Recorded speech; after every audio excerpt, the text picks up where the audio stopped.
Dabadeed qiimaha leh maanta waxaa idila wadaagayaa warar iyo xogo barnaamijyo iyo faagis la yaab leh oo fahankooda iyo helitaankooda labadooda uu yahay dhif iyo naadir. Waxaan rabaa inaan si aad u xoogan aan idiin fahansiiyo isbeddelka aadka u xoogan ee dunida iyo sidii loo tartamayay iyo habka dhabta ee hadda wadamadii carabtu ay tartankii u arkaan. Waxaa la yaab noqotay oo adduunka oo dhan si aad u xoogan looga hadalhayaa dadka qaarkoodna ay la fajacsan yihiin buunbuuninta baratanka soo dhaweynta ujeer dhaafista iyo kala horursashada madaxweynaha dalka Mareykanka Donald Trump. Waxaan u baahan tahay marka inaad fahanto maxaa khaldan, maxaa arrintan ka dambeeya, arrintan maxaa riixaya, waxayse tahay ujeedooyinka ay dalalkani kala leeyihiin, maxay u tahay arrintani mid gebi ahaanba wadamada carabta si weyn looga dareemay booqashada Donald Trump. Muxuuse dadka dheer yahay runtii, maxayse sidoo kalena ay u tahay muhiimad khaasa marka laga hadlayo hadaba jawaabahan iyagoo fudud ma helis, laakiinse waxaad u baahan tahay iyagoo lagu bixiyey waqti qiimo aad u sarreeya baadhitaano sidoo kale juhdi la geliyey. Adiguna aad ku khasbantahay markaa inaad dhegaysato oo aad fahanto haddii aad arrinta daneynayso aadna doonayso inaad xogteeda iyo dhabteeda aad hesho. Imkaaniyaadka waaweyn ee arrintani ay ku jira waa wax la yaab leh. Sidoo kale fahanada arrimahan riixaya waa kuwo kale. Waxaa kaloo jira markaasi waxyaalo aynan inagoo dhan si aad u fiican ugu fiirsan oo meesha ka dhacay. Waxaa jira tartan aad u xoogan oo carabta dhexdooda ka socda. Waxaa jira markaasi turjumaanaha dhabta iyo xogta dhabta ee arrintan ka dambaysa inaynu baadhnay. Waxaana kuu soo baxaya bandhig aad u fiican iyo weliba siyaasad meesha ku jirta waxay ka tarjumayso. Trump laftiisa maxaa uu yahay? Waxaa kaloo jira aragtiyo dadka qaarkood ay ka qabeen gaar ahaan carabtu. Markaad si guud u fiiriso dadka carabtu 5 arrimood bay arrintan u arkaan iyagu. Waa aragtidooda, laakiinse kuwa xogta ah waa gaar. Aragtidooda dadka qaarkood waxay leeyihiin Trump ayaa la waalaya oo waxaa la doonayaa isaga sida kubadda lagu ciyaaro oo nimankan soo dhaweyn iyo gebi ahaanba dabaaldeg damaashaad iyo dhaqaale la huro waxba kuma ahee isaga ayaa la waalaya oo la rabaa in la qaraagadiyo. Kuwo kale waxay ku leeyihiin waa la maaweelinaya oo maaweelo aad u xoogan baa loo qabanayaa jaandheertan iyo ciyaartan iyo qobka ciyaarkan lagu soo dhaweynayo iyo kabeebidan loo ciyaarayo iyo gabdhahan inta tinta loo qaawiyey dalka isku tagay Imaaraadka Carabta markuu u dhexmarayay timaha ruuxaya oo timahooda jooga markaasi dhabarka ay ruuxayaan ee cawradii ay qaawinayaan. waa arrimo muujinaya bay leeyihiin waxyaalo kale oo qarsoon. Qaybta afraad ee ayaguna waxay leeyihiin maya wadamadeenu gebi ahaanba waxay moodayaan Mareykanku in uu yahay badbaadiyaha ugu weyn ee adduunka sidaa daraaddeedna saasay u dhexgelayaan. Waxay kuwo kale leeyihiin waa dadka caadi arrinta u faalleenaya ee markaasi lagaba yaabo inay wadamada khaliijka joogaan oo runtii aan ku tiigaalaynin dhinaca negativity ama dhinaca markaasi diidmooyinkaan ka horkeenaynin.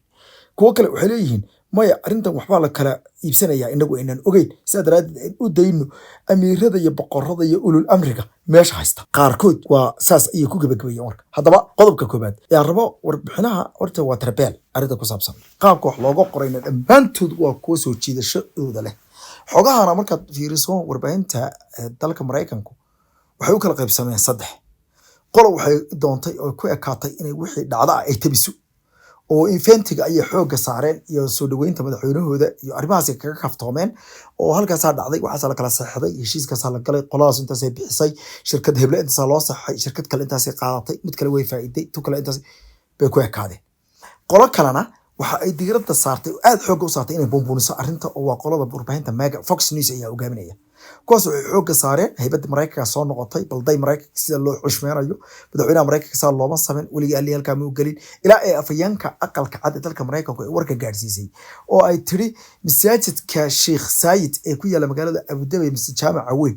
taariikhda waa markii koobaad madaxweyne Mareykanka uu booqdo haddana loo xidhay dadka cibaadeysanaya oo dhan salaadihii cishaha iyo kuwii maghribka ee maalinimadu markay ahayd Khamiistii la joojiyay habeenkii Jimcaha uu soo galayay la joojiyay ayay gaarsiisay warka barteeda X-ka ku soo qortay. Kuwana waxay go'aansadeen markaas in daldaloolooyinka meesha ka muuqda kuwa sharci iyo kuwa markaasi isku been sheegadeed ay diiradda saaraan. Waxaana la oran karaa waa TV-yada CNN-ka iyo kuwa dhinaca bidixda u janjeera ee madaxweynaha dalka Mareykanka u yaqaano warbaahinta liberaalka oo uu duro si aad u badan. Qaybahaas oo dhan hadaba warbixinahaas oo dhan waxay ka anfacayaan marka inaad isku wada darto oo aad ka soo dhex saarto fahamku meesha ku ururayo. Qolo way tookhaysa wayna buunbuuninaysaa. waana qolada xukunka dirta joogta ee dhaqdhaqaaqa guuleystay ee MAGA madaxweyne Make America Great Again. qoladaasi waxa iyagu ay door bideen inay gabi ahaanba dadka Mareykanka u soo gudbiyaan warar sheegaya madaxweynaha dalka Mareykanku inuu yahay nin laga sariiganayo laga cabsanayo laga goojinayo markaasi laga hamranayo oo laga heebeysanayo sida daraadeedna ay tahay in quwadda Mareykanku ay soo noqotay sawric iyo sumadin ay soo noqotay wadanku barwaaqoobi doono lacagta carabta la keeni doono dhaqaale aad u xoogan u soo jijileeyahay wadanka maalin qof walba uu suxulka ka leefi doono malabka sida daraadeedna ay noqon doonto barwaaqada dalka Mareykanka iyo Mareykan gabi ahaanba dhaqaaluhu uu durdurayo lacagtu sida